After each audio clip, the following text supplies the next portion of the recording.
19 নম্বর ধারা অনুযায়ী আদালতে আসার আগে সংশ্লিষ্ট সরকার কিংবা সংশ্লিষ্ট কর্তৃপক্ষই এই ব্যাপারে পদক্ষেপ নিতে পারেন। যেহেতু সন্ত্রাস বিরোধী আইনের অধীনে নিষিদ্ধ করা হয়েছে, সেজন্য আমাদের সকল পদক্ষেপ সন্ত্রাস বিরোধী আইনের 19 ধারা অনুযায়ী নিতে হবে, সরাসরি আদালতে আসার প্রশ্ন নাই। এই জন্যই এই কাজ যারা নিষিদ্ধ করেছে তারাই এটি প্রত্যাহার করতে পারেন, এই ক্ষমতা আছে।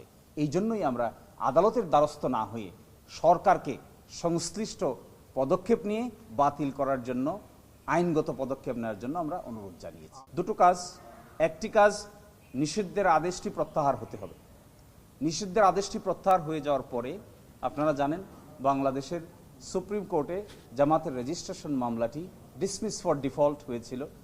এটি পুনরুজ্জীবনের জন্য আমরা আবেদন দায়ের করব এবং উচ্চ আদালতে এই ব্যাপারে আপনারা সবাই দেখতে পাবেন।